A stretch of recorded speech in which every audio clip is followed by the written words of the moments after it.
الحمد لله نحمده ونستعينه ونستغفره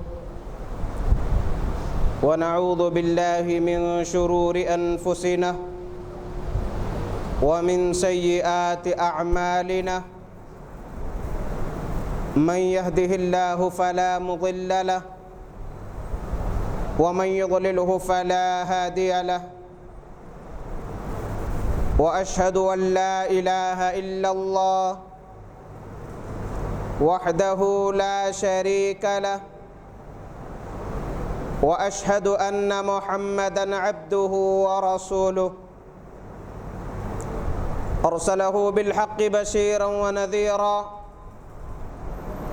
وداعيا إلى الله بإذنه وسراجا منيرا أما بعد فإن خير الحديث كتاب الله وخير الهدي هدي محمد صلى الله عليه وسلم وشر الأمور محدثاتها وكل محدثة بدعة وكل بدعة ضلالة وكل ضلالة في النار فأعوذ بالله من الشيطان الرجيم بسم الله الرحمن الرحيم يا أيها الذين آمنوا كتب عليكم الصيام كما كتب على الذين من قبلكم لعلكم تتقون وعن أبي هريرة رضي الله تعالى عنه قال قال رسول الله صلى الله عليه وسلم إذا جاء رمضان فتحت أبواب الجنة وغلقت أبواب النار وصفدت الشياطين رواه المسلم۔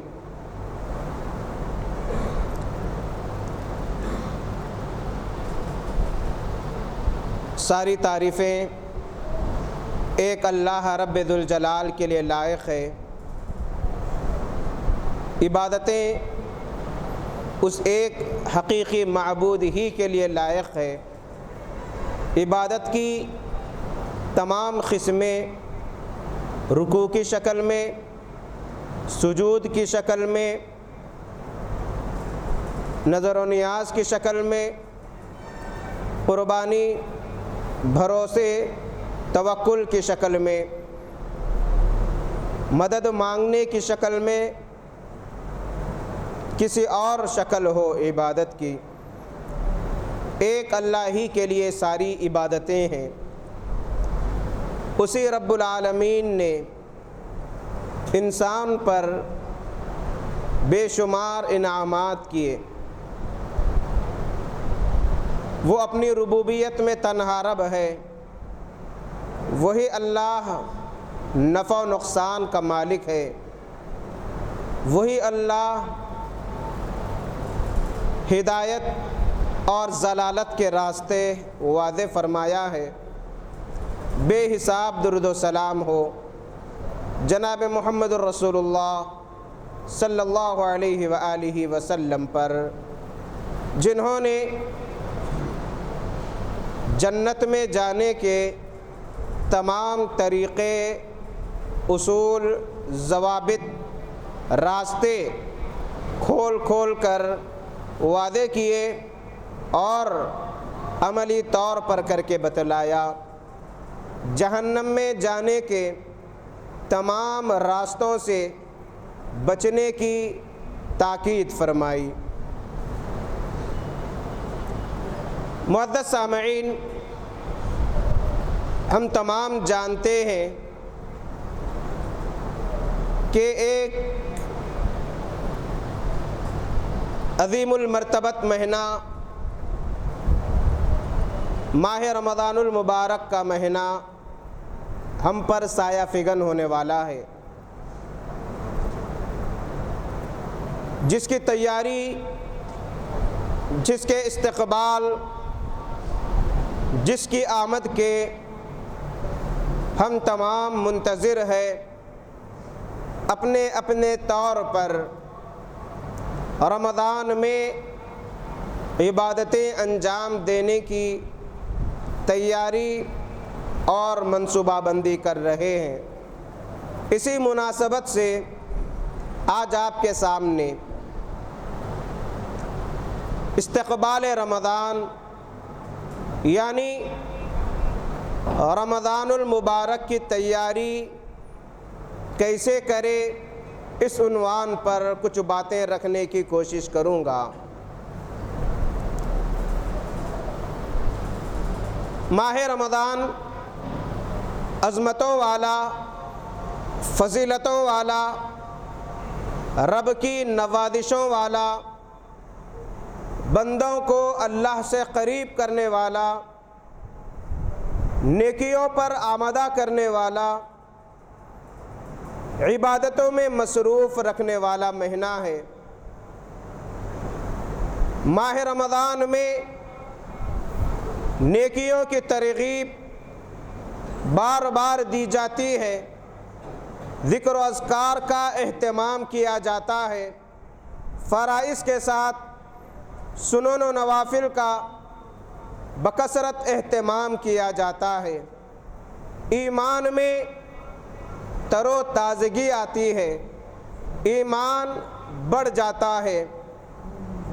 ایک گناہگار بھی یہ سوچنے پر مجبور ہو جاتا ہے کہ چلو رمضان آیا، اس میں عبادتوں میں مصروف ہو جائیں، روزوں کا اہتمام کرے، نمازوں کا اہتمام کرے، صدقہ و خیرات کا اہتمام کرے۔ اور یہ مہینہ سرتاپا عظمتوں، برکتوں اور رب کی رحمتوں اور نوازشوں والا مہینہ ہے۔ ماہ رمضان المبارک کی تیاری ہر اعتبار سے پہلے ہی ہو جانا چاہیے، یعنی ماہ رمضان میں ہر کوئی اپنے طور پر تیاری کرتا ہے۔ ایک مومن یہ کوشش کرتا ہے کہ اس مہینے کو غنیمت جان کر میں اپنے رب کو راضی کر لوں، اور پہلے ہی سے منصوبہ بند طریقے سے رمضان کی تیاری کرتا ہے، اور ہونا بھی چاہیے۔ ایک بلڈر جب بلڈنگ بناتا ہے تو بنانے سے پہلے اس کا نقشہ تیار کرتا ہے، حساب و کتاب رکھتا ہے، مٹیریل کیا کیا لگ سکتا ہے، سیمنٹ، ریتی، لوہا، مزدوری، فلاں فلاں فلاں، اور ایک لمسم حساب تیار رکھتا ہے کہ اس طریقے سے بنے گی، اتنا خرچہ آئے گا، یہ کیفیت رہے گی، بننے کے بعد اس انداز سے دکھے گی، جبکہ اس جگہ پر کوئی عمارت نہیں ہوتی اور یہ تیاری دماغ میں ہوتی ہے۔ تو اس سے کئی گنا زیادہ تیاری ماہ رمضان میں عبادتوں کے سلسلے میں ہونا چاہیے، رب کو راضی کرنے کے سلسلے میں ہونا چاہیے۔ کوشش یہ ہونا چاہیے کہ رمضان المبارک کا کوئی لمحہ اللہ کی یاد سے غفلت میں نہ گزرے، کوئی روزہ ہم سے نہ چھٹنے پائے، کوئی نماز ہم سے نہ چھٹنے پائے، اور قیام اللیل کا بالکل خشوع و خضوع سے ہم اہتمام کریں گے۔ دنیا کی لذتیں، دنیا کی مصروفیات کو ہم بالائے طاق رکھیں گے۔ یہ ایک مومن کا مزاج ہوتا ہے اور ایک مومن کی سوچ ہوتی ہے، اور یہی سوچ ہونا چاہیے۔ لیکن تعجب ہوتا ہے جب ماہ رمضان آتا ہے تو ہر ایک اپنی تیاری میں لگ جاتا ہے۔ ایک کاروباری ماہ رمضان کو زیادہ نفع کمانے کا مہینہ سمجھتا ہے، ایک ہوٹل والا یہ کوشش کرتا ہے کہ ماہ رمضان میں میری آمد بڑھ جاتی ہے اور بڑھانے کی کوشش کرے۔ اور ماہ رمضان کی پہچان ہمارے معاشرے میں حریص اور حلیم سے، دہی بڑوں سے ہوتی ہے۔ شہر میں ہر جگہ ہوٹلیں اور دیگر دکانیں ایسی چیزوں سے بھری ہوئی نظر آتی ہے، اور ایسا معلوم ہوتا ہے کہ ماہ رمضان فاقہ کشی، نفس کشی، اپنی بھوک مٹانے کا مہینہ نہیں، بلکہ اپنے پیٹ کو پالنے اور زیادہ سے زیادہ کھانے کا مہینہ ہے۔ اس طریقے سے تیاری کی جاتی ہے، اخبارات میں اعلانات کیے جاتے ہیں کہ رمضان کے لیے ابھی اتنے دن باقی ہے، ابھی اتنے دن باقی ہے، ابھی اتنے دن باقی ہے۔ اس طریقے سے اپنے ایڈورٹائز کیے جاتے ہیں۔ ایک دکاندار کپڑے بیچنے والا تیاری میں مصروف رہتا ہے کہ نیا اسٹاک آئے، پرانا جلد سے جلد ختم ہو جائے۔ یہ تمام چیزیں اپنی جگہ ہیں، لیکن کبھی ہم نے یہ سوچا کہ ماہ رمضان کے لیے ہم رب سے ابھی سے دعائیں کریں کہ الہی ماہ رمضان کو صحت و سلامتی کے ساتھ عطا فرما، ایسا نہ ہو کہ میں بیمار ہو جاؤں، میرے روزے چھوٹ جائے اور رب کی ناراضگی کا سبب بن جائے یہ چیزیں۔ ایسا نہ ہو کہ کسی بیماری میں مبتلا ہو کر میں اللہ کی یاد، اللہ کی عبادت سے غافل ہو جاؤں۔ ایسا نہ ہو کہ دنیا کی مصروفیات میں رہ کر مجھے رمضان میں عبادت کا موقع بھی نہ ملے۔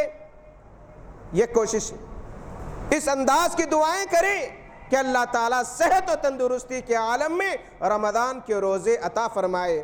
اور خاص طور پر میں خواتین بہنوں سے یہ گزارش کرتا ہوں کہ ماہ رمضان عبادتوں کا مہینہ ہے، کمانے کا مہینہ نہیں، پکانے کا مہینہ نہیں، بہترین ڈشز بنانے کا مہینہ نہیں۔ 3 بجے سے 4 بجے سے جو تیاری میں مصروف ہو جاتے ہیں، مغرب کا وقت ہو جاتا ہے، جب تک مصروف رہتے ہیں پکانوں میں، عبادتیں چھوٹ جاتی ہیں، جبکہ دعا کی قبولیت کے یہ اوقات ہوتے ہیں۔ اگر پکانا ہی ہو تو ظہر کے بعد پکانا شروع کر دے، عصر کے بعد عبادتوں میں مصروف ہو جائے، کیونکہ پکائے بغیر کوئی چارہ کار نہیں، پکانے سے کوئی لینا دینا نہیں، بلکہ عبادتوں کا مہینہ ہی ہے۔ وقت سے پہلے پکانا شروع کر دے، وقت سے پہلے ختم کر لے، اور افطار سے پہلے عبادتوں میں مصروف ہو جائے۔ دیکھیے رمضان جیسے آ جاتا ہے، لاڑ بازار، چار مینار، ادھر کے علاقے پتھر گٹی پورا بھرا ہوا نظر آتا ہے خواتین سے، دور دور سے آتی ہیں خریدنے کے لیے، اور 1-2 دن کی بات نہیں ہوتی بلکہ پورا مہینہ اس میں لگ جاتا ہے۔ ایک چیز خریدتے ہیں، سمجھ میں نہیں آتی، واپس کرتے ہیں، دوسری چیز خریدتے ہیں، ان کے ساتھ جاتے ہیں، ان کے ساتھ جاتے ہیں، ان کے ساتھ لیتے ہیں، ان کے ساتھ لیتے ہیں، پورا مہینہ اسی انداز سے گزر جاتا ہے۔ ایک عید کی تیاری کے لیے، ایک دن کی تیاری کے لیے پورا مہینہ اسی انداز میں مصروف رہتے ہیں۔ انہوں یہ کپڑے خریدے، انہوں یہ زیور خریدے، ان کے بچے یہ پہن رہے ہیں، ہمارے یہ ہونا چاہیے، یہ سمجھ میں نہیں آ رہا، وہ خریدنا چاہیے۔ گویا کہ ماہ رمضان کپڑے پہننے، چیزیں خریدنے اور کھانے کا مہینہ سمجھا جاتا ہے۔ مغرب کا وقت رہتا ہے، عصر کے بعد خواتین کو دیکھیے ہوٹلوں میں نظر آتی ہے، گپ چپ کی بنڈیوں کے پاس نظر آتی ہے، حلیم کی دکانوں کے پاس نظر آتی ہے۔ تعجب ہوتا ہے، اور اس کے ذمہ دار کون ہے؟ کس کی اجازت سے خواتین باہر نکلتی ہیں؟ مرد ذمہ دار ہے۔ اگر مرد پابند بنا دے کہ رمضان کی جو تیاری کرنا ہے وہ رمضان سے پہلے ہی کر لے اور رمضان کو عبادتوں میں گزارے، یہ ممکن ہو سکتا ہے، لیکن یہ کیفیت ہمیں نظر نہیں آتی۔ بظاہر یہ باتیں کڑوی معلوم ہو رہی ہے، لیکن یہ حقیقت ہے۔ کاروباری افراد 2-3 بجے تک کاروبار میں مصروف رہتے ہیں۔ سحری کب کرتے ہیں؟ 2:30 بجے، 3 بجے سحری کر کے اس انداز سے سوتے ہیں کہ پھر 12 بجے نیند اشار ہوتی ہے، بازار کھلتا ہے ظہر کے بعد، جب تک سوتے رہتے ہیں۔ فجر بھی چھوٹ جاتی ہے۔ اگر کوئی ایمان والے ہیں تو سحری کے فوراً بعد یعنی 3 بجے ہی فجر پڑھ لے کے سو جاتے، کہیں نماز چھوٹ نہ جائے۔ نماز چھوٹی کوئی بات نہیں، نیند میں خلل نہ آنے پائے، یہ ہمارا مشغلہ ہے۔ میرے بھائیوں، یہ رمضان عبادات کا مہینہ ہے۔ جو لوگ اس مہینے کو صحت و تندرستی کے عالم میں پاتے ہیں بڑے خوش نصیب ہیں، ان کے درجات بلند ہوتے ہیں۔ گناہوں کی بخشش کا ایک بہترین ذریعہ ہے ماہ رمضان۔ ماہ رمضان گناہوں کی بخشش کا ایک بہترین ذریعہ ہے۔ ایک ایک لمحہ عبادات میں گزارنا چاہیے۔ موطا امام مالک میں اور اسی طریقے سے زاد المعاد وغیرہ میں اللہ کے نبی صلی اللہ علیہ وسلم کے روزے کی کیفیت تفصیل سے لکھی گئی کہ اللہ کے نبی صلی اللہ علیہ وسلم رمضان کو کس طریقے سے گزارتے، روزوں کا اہتمام کرتے، کبھی کبھی صوم وصال کا اہتمام کرتے، یعنی بغیر سحری کیے 2 دن روزے رکھ لیتے اللہ کے نبی صلی اللہ علیہ وسلم۔ لیکن امت کو اس چیز سے روکے، امت کو اس چیز سے روکے۔ اور آج ہمارے معاشرے میں بن سحری کے روزے کا ایک رجحان ہے۔ 4 لوگوں کو بولتے پھرتے آج میں بن سحری کا روزہ ہوں، کیا تیر مارے، سنت کے خلاف عمل کرے۔ اللہ کے نبی صلی اللہ علیہ وسلم کے سلسلے میں صحابہ کہتے ہیں اے اللہ کے نبی صلی اللہ علیہ وسلم آپ تو صوم وصال رکھتے ہیں، کئی دن فاقہ کشی میں گزر جاتے ہیں آپ کے، کوئی چیز کھاتے پیتے نہیں۔ تو اللہ کے نبی صلی اللہ علیہ وسلم فرماتے ہیں کہ میری کیفیت تم جیسی نہیں ہے، میرا رب مجھے کھلاتا ہے پلاتا ہے۔ یہ خصوصیات ہے اللہ کے نبی صلی اللہ علیہ وسلم کی، لیکن امت کو ایسی چیزوں سے روکا گیا ہے۔ اسی طریقے سے اللہ کے نبی صلی اللہ علیہ وسلم ماہ رمضان میں اتنا خرچ کرتے کہ ہوا سے زیادہ اللہ کے نبی صلی اللہ علیہ وسلم ماہ رمضان میں خرچ کرتے۔ ہماری بھی یہ کیفیت ہونا چاہیے۔ اللہ کے نبی صلی اللہ علیہ وسلم ماہ رمضان میں کثرت سے قرآن مجید کی تلاوت کرتے اور اسی تلاوت میں اوقات گزر جاتے، کثرت سے اللہ کو یاد کرتے، جبکہ آپ کے گناہ بخش دیے گئے۔ لیکن یہ شکر گزاری کے لیے ہے۔ ہم کو اس طریقے سے رمضان گزارنا چاہیے۔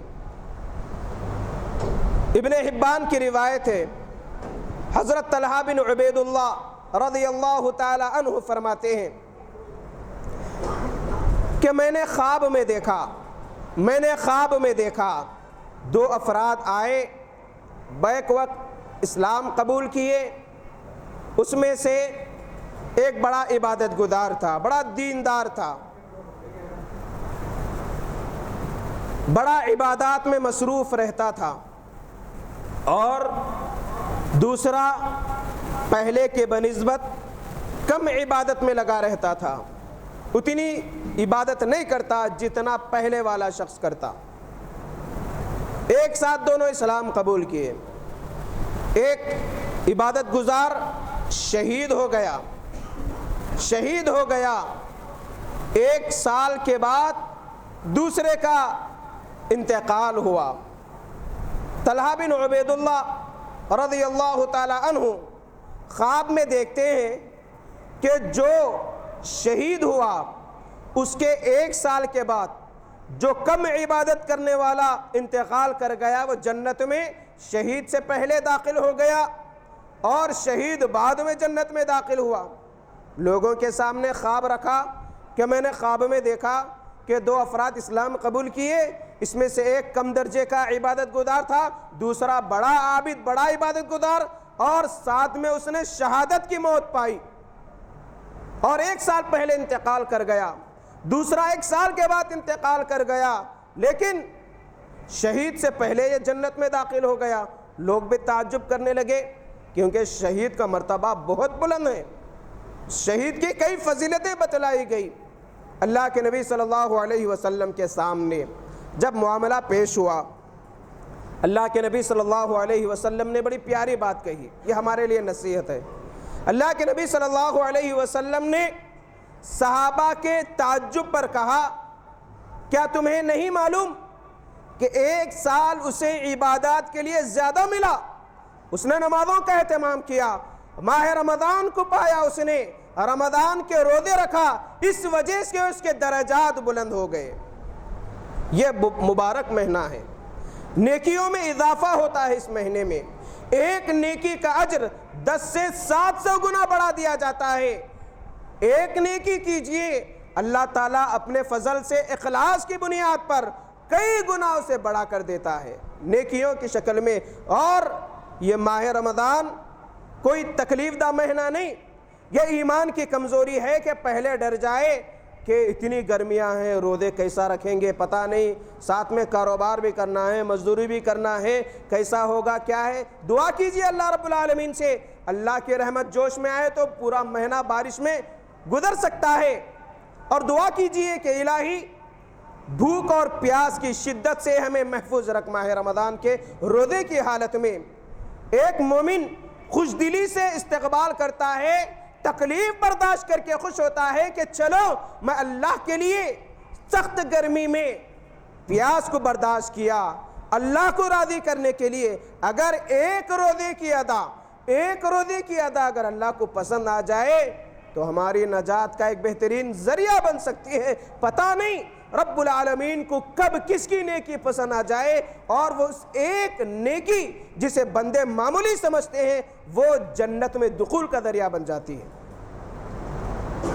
اگر پہلے سے ڈر جائے، آپس میں تبصرہ کرے کہ پرسوں رمضان ہے، کیسا ہوتا کہ اتنی دھوپ میں کیسے روزے رکھیں گے، اب ہیبت کھا جا رہے، پریشان ہو جا رہے، چار لوگوں کے سامنے بول لیتے پھر رہے، یہ ایمان کی کمزوری ہے۔ ڈرنا ایمان کی کمزوری ہے۔ مومن خوش دلی سے استقبال کرتا، چلو خوشی کی بات ہے، جان تو نہیں دے سکتے رب کے لیے، سر نہیں کٹا سکتے رب کے لیے، تکلیف تو برداشت کر سکتے ہیں رب کے لیے۔ اور یہ ماہ رمضان لوگوں کے دکھ درد کو محسوس کرنے کا مہینہ ہے، اپنی بھوک پر قابو پانے کا مہینہ ہے۔ جب بندہ بھوک پر قابو پاتا ہے تو اس کی روح مضبوط ہوتی ہے، عبادتوں میں اس کا دل آمادہ ہوتا ہے۔ یہ رمضان اس لیے آتا ہے، اگر ہم ماہ رمضان کو کھانے کا مہینہ سمجھ جائے، رات بھر کھا رہے، مغرب کے بعد سے لے کر مغرب کے بعد اتنا کھا لیے کہ قیام اللیل کے لیے طبیعت آمادہ نہیں ہو رہی، بیزارگی آ رہی، تو ایسے کھانے سے فائدہ کیا۔ اور بات ہمارے بھائی اس کی شدت کو کم کرنے کے لیے فجر پڑھ لے کے سو جاتے ہیں تو ایسے سوتے ہیں کہ مغرب میں نیند اشار ہوتی ہے۔ فائدہ کیا روزہ بھوکا پیاسا رہنے کا نام نہیں، رب کو راضی کرنے کا نام ہے۔ اللہ کے نبی صلی اللہ علیہ وسلم نے فرمایا کتنے ایسے روزے دار ہیں جنہیں بھوک پیاس کے علاوہ کوئی چیز حاصل نہیں ہوتی، نہیں کیا نہیں ملتے، بھوک تو برداشت کر لیتے ہیں، پیاس تو برداشت کر لیتے ہیں، لیکن مقاصد الگ ہوتے ہیں۔ روزے کا اجر نہیں ملتا، روزے کا اجر اخلاص کے ساتھ ملتا ہے، اخلاص کے ساتھ ملتا ہے۔ اب ٹائم پاس کرنے کے لیے واٹس ایپ کی چیٹنگ میں مصروف ہو گئے، فیس بک کی سرچنگ میں مصروف ہو گئے، 2-2 3-3 گھنٹے گزر جا رہے، معلوم نہیں ہو رہا، عبادتیں چلی گئی، نماز چلے گئے، فائدہ کیا؟ گیم میں مصروف ہونا، سیریلز میں مصروف ہونا، ٹی وی کے سامنے بیٹھ کر وقت گزارنا، کرکٹ یا اسپورٹس دیکھ کر، یہ تو گناہ کا کام نہیں ہے، دیکھنے میں کیا حرج ہے، ایسی سوچ ہوتی ہے بعض کی۔ اگر ماہ رمضان سونے میں یا گیم کھیلنے میں یا گپ شپ کرنے میں یا ایک دوسرے کی غیبتیں میں اگر گزار رہے ہیں تو پھر اس بیمار جسے ڈاکٹر نے کھانے پینے سے رو کے رکھا، اس میں اور اس میں کوئی فرق معلوم نہیں ہوتا۔ صرف بھوکے پیاسے رہنے کا نام روزہ نہیں، رب کو راضی کرنے کا نام روزہ ہے، اللہ کو یاد کرنے کا نام روزہ ہے، ذکر و اذکار سے اپنی زبان کو تر رکھنے کا نام روزہ ہے، ہر دن قرآن مجید کی تلاوت کا اہتمام کرنے کا نام روزہ ہے، رات میں رب کو راضی کرنے کے لیے قیام اللیل کے اہتمام کرنے کا نام یہ رمضان ہے، اس لیے آتا ہے۔ اور یہ درجات کی بلندی کا ایک بہترین اور اہم ذریعہ ہے۔ ایک ایک نیکی کا اجر کئی گنا بڑھ جاتا ہے، کسی نیکی کو معمولی نہ سمجھے، اور کوشش یہ کرے کہ جس طریقے سے ہم ماہ رمضان میں روزے رکھتے ہیں، بھوک پیاس کو برداشت کرتے ہیں، اپنی زبان کو بھی ذرا قابو میں رکھیں۔ خاص طور پر ماؤں اور بہنوں سے میں کہوں گا کہ 4 خواتین جب ملتی ہے عام طور پر ایک دوسرے کی برائی بیان کرتی ہے. مرد بھی رہتے ہیں لیکن خواتین 2 قدم آگے رہتی ہیں اور اسے کوئی برائی نہیں سمجھتے. تو اپنی زبان کو کم سے کم استعمال کرے روزے کی حالت میں. ایسا نہ ہو کہ زبان کو کھلی چھوڑ دے اور غیبتیں بھی کرے, برائی بھی کرے, لعن طعن بھی کرے, پھر روزہ ہے تو فائدہ کیا. رمضان میں عام طور پر روزے کی حالت میں جب بھوک زیادہ لگتی ہے, پیاس زیادہ لگتی ہے تو غصہ بڑھ جاتا ہے. غصے کے اظہار کا مہینہ نہیں ہے رمضان, بلکہ غصے کو قابو کرنا ہے. اس لیے اللہ کے نبی صلی اللہ علیہ وسلم نے فرمایا کوئی اگر جھگڑے لڑائی کرے تو اپنے آپ کو یہ کہے انا صائم, میں روزے سے ہوں, میں روزے سے ہوں, اللہ مجھے دیکھ رہا ہے. اگر گالی گلوچ کروں گا, میں لڑ لوں گا, برا بھلا کہوں گا تو میرے روزے میں فرق آ جائے گا. لیکن یہ سوچ نہیں ہوتی. معمولی باتوں پر پڑوسیوں سے لڑ لے رہے, میاں بیوی کے جھگڑے چل رہے ہیں معمولی باتوں پر, ان سے لڑ رہے ان سے لڑ رہے. یہ انسان کی فطرت ہے کہ بھوک پیاس میں غصہ بڑھ جاتا ہے, لیکن جس طریقے سے بھوک برداشت کرتے ہیں رب العالمین کے لیے, ویسے ہی اپنے غصے پر قابو پانا رمضان میں روزے کی حالت میں. اس طریقے سے ماہ رمضان کی تیاری ہم کو کرنا ہے. اس طریقے سے عبادتوں میں ماہ رمضان کو گزارنا ہے. تلاوت اس انداز سے کرے کہ فرشتوں کا نزول ہو. جیسے گزشتہ جمعہ ہم نے قرآن مجید کی فضیلت پر تفصیل سے باتیں سماعت فرمائی. یہ نہیں کہ نیکیاں کمانے کی غرض سے پوری ایک دن میں قرآن ختم کر دے رہے, اس طریقے سے پڑھ لے کہ ایک لفظ واضح نہیں ہو رہا. ایسی بات نہیں, ایسا نہیں ہونا چاہیے. قرآن کو رک رک کر ٹہر کر پڑھے. اگر نہیں آتا تو کسی حافظ سے سیکھے, حفاظ کرام سے سیکھے اور کم پڑھیے, کوئی بات نہیں, لیکن اچھے ڈھنگ سے پڑھیے تاکہ نیکیاں مل جائے. کیونکہ قرآن مجید کا ایک لفظ پڑھیں گے تو 10 نیکیاں ملیں گے. ایک لفظ کے 10 نیکیاں. اس طریقے سے ہم کتنی نیکیاں کما سکتے ہیں. تو ماہ رمضان میں جب روزے رکھیں گے تو ہم کو چاہیے کہ ہم سے کوئی گناہ سرزد نہ ہو جائے جسے ہم معمولی سمجھتے ہیں.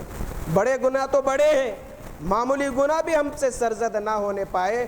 یقیناً اس طریقے سے اگر ہم ماہ رمضان کو گزاریں گے تو یہ ماہ رمضان ہمارے لیے اخروی نجات کا ذریعہ بنے گا. ماہ رمضان ہمارے لیے جنت میں دخول کا ذریعہ بنے گا. ماہ رمضان ہمارے لیے جہنم سے آزادی کا ذریعہ بنے گا. ماہ رمضان ہمارے لیے یقیناً قابل مبارک بن جائے گا. پھر ایک مرتبہ میں اپیل کرتا ہوں, گزارش کرتا ہوں کہ ماہ رمضان کی تیاری آج ہی سے کر لے. عید کی خاص طور پر جو تیاری کرنا ہے ابھی سے کر لے, اور روزوں کی حالت میں عبادتوں میں پورے اوقات گزار دے. کوئی لمحہ اللہ کی یاد سے غافل نہ ہونے پائے, اور فرائض کا اہتمام, سنن و نوافل کا اہتمام, ساتھ ہی ساتھ اپنی زبان پر سبحان اللہ, الحمدللہ, لا الہ الا اللہ, اللہ اکبر جاری رکھے. اس لیے کہ بظاہر یہ چھوٹے کلمات ہیں لیکن نیکیاں بہت زیادہ ملتی ہیں. کوئی سبحان اللہ کہتا ہے 20 نیکیاں سے ملتی ہے, کوئی اللہ اکبر کہتا ہے 20 نیکیوں سے ملتی ہے, کوئی لا الہ الا اللہ کہتا ہے 20 نیکیوں سے ملتی ہے, کوئی الحمدللہ کہتا ہے 30 نیکیوں سے عطا کی جاتی ہے. اور رمضان میں نیکیوں کا اجر کئی گنا بڑھ جاتا ہے. ان تسبیحات سے جنت میں ایک پودا رب العالمین لگاتے ہیں, اور اس کے لیے زیادہ محنت کی ضرورت نہیں. ذکر و اذکار کے لیے, تکبیرات کے لیے جہاں بھی ہیں, کاروبار میں مصروف ہے, ذکر و اذکار کیجئے, جو قرآن یاد ہے پڑھتے رہیے. عام طور پر یہ بھی چیز دیکھنے میں آتی ہے کہ ماہ رمضان میں قرآن لگا دیتے ہیں گھروں میں, اپنے کاموں میں باتوں میں مصروف ہو جاتے ہیں. ایسا بھی نہیں ہونا چاہیے. قرآن جب لگائی جائے, چاہے ٹیپ میں ہو, فون میں ہو, کسی میں, اذا قرئ القرآن فاستمعوا کہا گیا, غور سے سننا چاہیے. وانصتوا کہا گیا, خاموش رہنا. اگر قرآن لگا کے اپنے کاموں میں باتوں میں مصروف ہے تو پھر قرآن کے لگانے کا فائدہ کیا ہے؟ قرآن لگانا کوئی کمال نہیں ہے. قرآن غور سے سننا یہ کمال ہے. اگر سننے کے لیے تیار ہے تو ہی لگانا چاہیے. تو بہرحال وقت اجازت نہیں دے رہا. آئندہ جمعوں میں انشاءاللہ روزوں کے احکام، سحر و افطار کے احکام، قیام اللیل کے احکام، اعتکاف کے احکام، اس انداز کے عناوین پر اللہ رب العالمین کی توفیق سے خطبے دیے جائیں گے. اللہ تعالیٰ سے دعا ہے الہ العالمین ہم میں جو بیمار ہیں انہیں صحت عاجلہ شفاء کاملہ عطا فرما. خاص طور پر جو بیمار ہے الہی انہیں صحت و تندرستی عطا فرما تاکہ ماہ رمضان کے روزے رکھ سکے.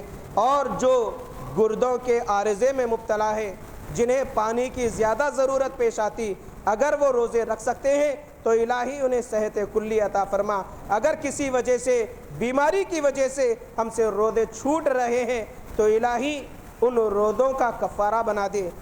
الہی اس کا جو بدل ہے وہ ہمیں عطا فرما. الہی ہماری نیتوں کو جاننے والا ہے. الہی ماہ رمضان میں رحمتوں کا نزول فرما، برکتوں کا نزول فرما. الہی ہم جو گناہ کیے ہیں تو جانتا ہے، اپنے فضل و کرم سے ان گناہوں کو معاف فرما دے. الہ العالمین جن کا انتقال ہو چکا ہمارے رشتہ داروں میں، الہی ان کی قبروں کو نور سے بھر دے، انہیں جنت الفردوس میں عطا فرما. اللهم إنا نسألك الجنة، اللهم أجرنا من النار، اللهم احفظنا من كل بلاء الدنيا وعذاب الآخرة. بارك الله لنا ولكم في القرآن العظيم، ونفعنا وإياكم بالآيات والذكر الحكيم. إنه تعالى جواد كريم ملك بر رحيم رب حليم.